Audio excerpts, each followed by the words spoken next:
Welcome back to the studios of LEB TV for another Brennan Willard podcast. It is brought to you by Schaefer's Oil, by Ozarks Harley-Davidson, and by Lakeside Auto Repair. Well, the Mars season is in the rear view mirror for the number 3 crew. So overall, it kind of an up and down season, but no doubt a good learning experience, wasn't it? Yeah, way more downs than ups, but yeah, it was good. The series is great. Like, people, drivers, Jonathan that runs the series is just awesome guy and does a great job. And we learned a lot, and I kind of knew going in we were going to struggle. I know we talked about that here. You know, we knew what we were up against, but growing experience, and we kept digging each week and going back for more and get knocked down and keep getting knocked down. It felt like, but just frustrating year, and you know, we had a lot of things that were self-inflicted. That most of our problems were self-inflicted that we didn't catch early, and had a really bad run from July through till Labor Day. And then about Labor Day, we started picking it back up. We were so far behind at that point that it just really killed our momentum, and then we're just digging out of a hole after that. But all in all, I'm glad we did it. You know, it was a good learning experience, and I got to go to a lot of new tracks. It's a great series, and we're keeping our options open and deciding what we're going to do for 2026. You know, in the next month, their schedule will come out, and see where we're at. You know, I know they've announced the Heartland tour around here, and we'll see what's going on too. And there's rumors of other things coming about. So we'll see what the schedules look like for us for 26, and make a decision based off that. But man, like the amount of racetracks we got to go to that were great this year. The crowd at Fairbury is always good. Their homecoming was actually Friday night, and it really surprised me when people were there Friday night, and Saturday night was just packed. And the back row grandstands were standing room only. So just a really, really good. I mean, that's the best racetrack in the United States. The race, I'm sure a lot of people saw the race. It just always puts on a good race. And it's just, they called America's Dirt Track for a reason. And it was cool. We suck there, but it's always fun to go there anyways. I learned a lot. Like you said, we learned a lot, and ready to race at home for a couple of weeks for sure. Is that an older facility at Fairbury? I think it's been around since the 40s. It's an old fairgrounds track. And so it actually has a horse track. That's what's cool is most of these racetracks we go to have a horse track on the outside, and then they've just built a little 1/4-mile bull ring on the inside. And it's just cool to go race these places, you know? And like Fairbury literally has a horse track that's probably that's a 1/2 mile, and then you got the 1/4-mile inside. Davenport, Iowa has a big flat track they raced on. Brownstown, Illinois looks like it's got a horse track. Like everybody has these horse tracks from the 40s, 50s. And years ago, you got to think too, technology's changed. And we talked about this on the show, like 1/2-mile racetracks is what everybody wanted in the 80s and 70s, 80s, even early 90s. So these horse tracks became racetracks. Well, then race cars started changing, and you didn't need as big a racetrack. And it seems like we're getting on smaller and smaller racetracks now. So it's pretty cool to see how things progress and change. But very historic places, and just if you've never been to Fairbury, you've got to go. It's when you leave the racetrack, even Saturday night when we were leaving, you drive right through the middle of town, and there's kids on their front porch wanting you to honk your horn on your semi, and just. You're like, I don't know if I should honk my horn at 11:30 at night, right? But it was pretty cool. Just awesome environment, and just really, it's just you feel like home. It just feels like going back in time. It reminds me of Marshfield, like the town. If I like the size, maybe the size of Marshfield ish. There's a Dairy Queen, and that's a bank, and it's not much there, but. Really a cool place to go, and just, man, they support the dirt track, and, there's thousands of people to every race, and that's just what you like to see. Absolutely. Kind of salt of the earth. Yep. you kind of wish those tracks could talk and kind of relate all the activities that have gone on down through the years, kind of like the Missouri State Fairgrounds at Sedalia. Longer track, but a lot of great racing, a lot of great racers there. Yeah, and it's almost like Springfield Fairgrounds. It's no longer there, but it's like, man, if those walls could talk, and just what's there. And Fairbury's living in color racing every Saturday night that way. So that's pretty cool that you got some place that's very historic, but still going on. And it's the cool part about it is just getting bigger and bigger and bigger. Like there's no room to sit. There's a golf course. The golf course butts up to the racetrack. I went and ran Friday morning, and there was campers everywhere. Like just the amazing amount of campers for an October race, just already there, ready to go. So pretty cool to see, and it's an awesome place to go. Yep. Well, as far as points, Jason Fager ends up first overall for the season, so very, very deserving, outstanding driver, and he did the work this year, didn't he? Yeah, I think it's his third championship, and he's on a roll right now. Tony and Fry and Phillips are the 5-time Mars champions, and that's in doubt.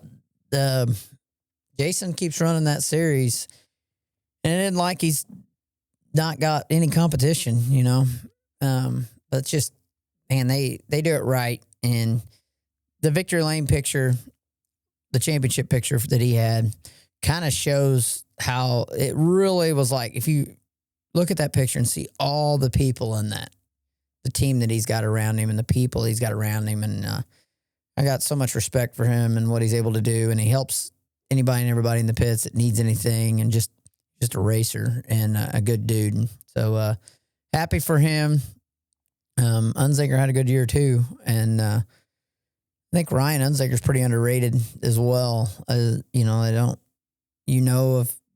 Fager and Babb are always, those are kind of the two that you always talk about. Unzinger's kind of he's quiet and kind of, just, you don't think about him much like all of us do, but like the national people don't give him the attention that he deserves. Shannon Babb raced a long time, won a lot of summer nationals championships and races. So that was 20 years ago, and he's just still just a badass. But, Unzinger's he's a very, very good racer and races hard and clean, and all those guys. That's the cool part about those guys. Like they race you hard, but they race clean. And, some of these guys local level, and they'll show up to these races. They race above their head and tear your crap up and just bounce off you like a, pinball machine. But these guys race hard and clean, and they respectful and help everybody. And that's what makes that series. I think, my opinion, it was the toughest series in the United States regional-wise this year. There's no doubt. I don't know how you're going to go up to Illinois and beat those guys at their home racetracks every night. It's tough. So, but great season for Jason, and I know I think he may race Lincoln in next weekend. I think it's Lincoln, which is pretty close to him. But I'd say he's probably just, after that, probably getting ready for the Dome. So Unzinger might be he said he might be coming to Wheatland this weekend. So, we still got some racing to go. They're up way further north, obviously, and a lot cooler temperatures. And so it'll be, it won't be long, and there'll be snow on the ground up there. So it's kind of Dome. They'll all be all those guys will be at the Dome, and obviously favorites to win at the Dome. And, but here we go. And then Ashton Winger, shout out to him, drove 12 hours. Hampton, Georgia. Yeah, I drove past his home racetrack. It's one of his, Sonoya is, like, in my opinion, one of the best racetracks in the United States, but there was $7,500 to win. He just kept on digging and paid off. He got $12,000. And so big win for him. And I think it may be his third win or something at Fairbury this year. So he loves that racetrack and keeps coming up and racing there all he can. So good win for him, and kind of get him some momentum for his end of the year races too. Mentioned Wheatland, Lucas Oil Speedway. They got the Big Buck 50 this Thursday, Friday, and Saturday. Yeah, one of the coolest races of the year. The Big Buck 50 for the street stocks, and then late models are there too with them. So they had a huge week last week, with the USRA Nationals, and that's a pretty cool event. And 240 cars every night for 5 nights in a row.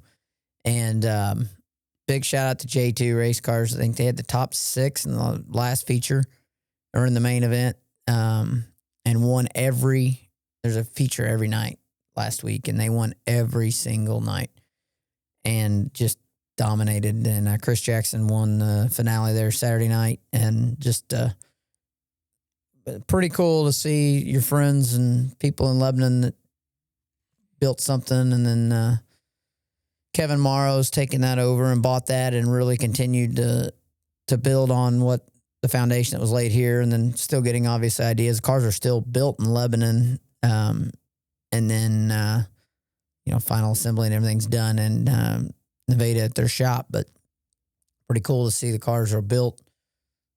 Chassis built here, body and deck is done here in Lebanon. Dusty Atkinson does those, and then it goes to Kevin Morrow's place and gets final assembled. So there's just a lot of people in Lebanon still involved in that. And man, they were really tough last week, and I felt like they got more speed last week than they've had all year. So pretty cool. I went over there a couple nights and just watched, and the racing was great. And Casey Schumann and all those guys, they've done a hell of a job on the track surface at Wheatland. Like that racetrack that they had Tuesday night, or I guess it was Wednesday night, that was the best surface I've ever seen them have there anytime. And that's saying something. Yeah, it is. And if they get at that surface for us to race on this weekend, it'll be a barn burner, just with a lot of good cars coming to town and those big, heavy street stocks going around there. It'll be a good weekend. Mentioned Dusty Atkinson. He's a hot shoe, too. He finished third in the late model feature at Springfield at the four-state event. Yeah, that was a big weekend for them. One of their biggest races, and Sawyer Krigler, I saw, won that. And Dusty led a lot of that race, and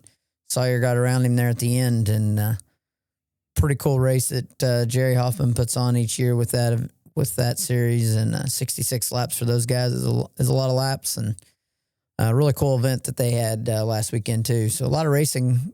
This time of year is big money season, and a lot of big ones coming up still to come, and last weekend.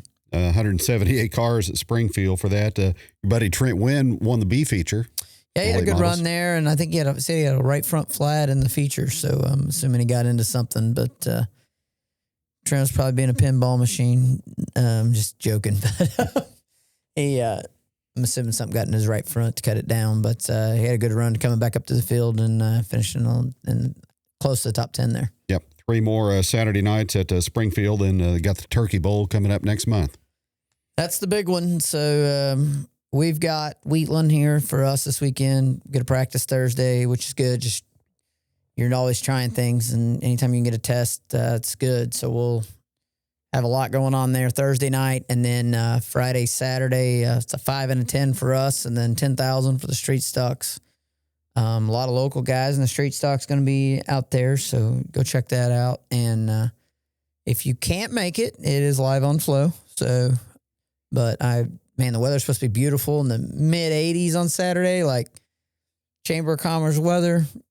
Really good races, so make your way to the racetrack. I know they have a drifting event at I-44 this weekend, so I think on Saturday, and I'm assuming that's during the day, but I really don't know. I'm assuming you could probably go to both. But pretty cool event they had last weekend, too, with Show Me Chaos. And Aaron said there's people from California and Utah, and shows how old we are. I don't imagine going sitting around all day watching diesel trucks do burnouts, but there was thousands of people that did, and huge event. And man, it was I saw a lot of videos and pictures of that, and just that place was full. So pretty cool to see that. And they got a drifting event this weekend, and it wraps up to the year there. So a lot going on here in our little area. Yep. NASCAR going to Las Vegas. SVG is unstoppable on the road and the street courses, isn't he? 5 in a row, I think is what they said. Yep. That's incredible. Did you see the last lap with Hamlin and Ross Chastain at all? That was pretty wild. You don't see people backing across the finish line too much, do you? No. And you keep listening and hearing, and I'm old school traditionalists like the 36 race format, but I hope, and it sounds like, Lucas Oil Late Model Series did a 1 race playoff like that one year, and they made not 2, but I think they did it 1. It was terrible. That year Ricky Thornton dominated, had a flat in the race, and just sucked. Well, they went to a 4 race playoff, and I think that's what I'm hearing NASCAR is going to do. If they do the 10 race chase or playoff, whatever, and they do 3 races elimination, 3 races elimination, and then you do your final 4, 6, whatever in the 4 race playoff, I think that's better. I think that's okay. That gives everybody. I know you need the playoffs for TV, right? Like I remember my dad bitching one year that the Cardinals didn't deserve to win the World Series because they were the wild card team. And I'm like, Dad, it's, and like, I get what he's saying. He's like, well, it used to be the Yankees and the Cardinals. They had the best record, and it's just, there's no playoffs. The best 2 teams go to the World Series. And I think of him, and I laugh about it because we'd be literally at the World Series. We shouldn't even be here. I'm like, yeah, but we played with what we had. And so when you hear and myself included, so now I'm like, my gosh, I sound like my father, laughing about it. But like this should be a 36 race season. Well, that's not what it's going to be. And it's okay, but do the best of both worlds where you get the 4 race and not the 1 race playoff. Because the 1 race at Phoenix, like the Penske cars are dominating. Why I felt like, I don't think it's race manipulation. If Denny Hamlin's spotter's like, hey, Ross Chastain is, tied or one position up on Logano, like, no way I'm passing him. Like, that's not race manipulation. That's helping yourself. Because who do you want to race, Ross Chastain or Joey Logano? Well, there's no question. And Joey Logano's liable to go to Vegas and put a butt whipping on the field again. And then here you go. Repeat again. And like, if one of the Penske cars wins this weekend, the whole field's in trouble.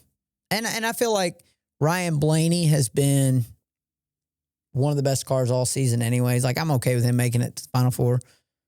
But if you're one of these other cars, like these other 6 drivers, you got to keep the Penske cars out because those cars get to Phoenix. They're about unbeatable. How about Corey Heim being unbeatable in the trucks? Wow. My goodness. Yeah, and come from the back. I actually got to watch a little bit of that. We were ready to go and just sitting in the motor coach, just relaxing before the races started Friday. And man, that was impressive. Like, got wrecked, come back through the field the way he did, and to break Greg Biffle's record. It's going to be a crime if Corey Heim and Connor Zillage don't win the trucks and the Busch championships. How Corey Heim is still in the truck series is stupid. The beef between him and Ty Gibbs, at some point, Toyota's got to be like, y'all gonna need to, pull the Rick Hendrick deal and have some milk and cookies and make up. If they don't, somebody else is going to hire him. Exactly. He is like, got to be the number one, besides Connor Zillage, got to be the number one prospect. And he passed Brent Cruz, who, remember that name. That kid is very, very talented. There's 3 or 4 young, talented guys that are coming up that are really, in my opinion, can save NASCAR if they have personality. And, you hope that they keep that personality, and that you got to have that. You got to have it. It doesn't matter if you're in football, baseball, like NASCAR especially. Like, they need some personality. And those kids are generational talent. Like, maybe not Kyle Larson good, but very far up there. And you watch him, like Corey Heim is just, what he's done in the trucks the last 3 years is incredible. So it's been pretty fun to watch him, and going to be cool to see where he goes. Never hurts to have a confrontation in the pits or throw a helmet off a windshield or something. It's all good unless you're the one that's getting the confrontation, right? So it's like very hard. Like, we got wrecked Friday night in the B, and like, I have no patience for it, and you want to throw your helmet, throw everything. And you're like, okay, my kids are watching on TV. I got to not make myself look like a butthead here. So, hard not to make a donkey of yourself on TV sometimes. I think with it being on TV, you can take a minute, relax, and not make an ass of yourself. But if you're the series and the sanctioning body, a little bit of that helps you a little bit sell tickets, right? And no doubt. it's what makes everything go around. All right, have a good run at Wheatland. Yeah, looking forward to that. We haven't been there since July or something like that, so it's been a hot minute, and looking forward to getting back there and getting back in the swing of things, racing back home. So we'll see everybody Friday and Saturday night. We will have we have some merch that we're going to be releasing today for Breast Cancer Awareness Month. We'll have that for sale at Wheatland, so come check us out and get yourself a hoodie. It's going to do it for today's podcast, brought to you by Schaefer's Oil, by Lakeside Auto Repair, and by Ozarks Harley Davidson. And as always, we are 23 strong at the Brennan Willard podcast in memory of Nick Bradshaw. Thanks for joining us from the studios of LEB TV.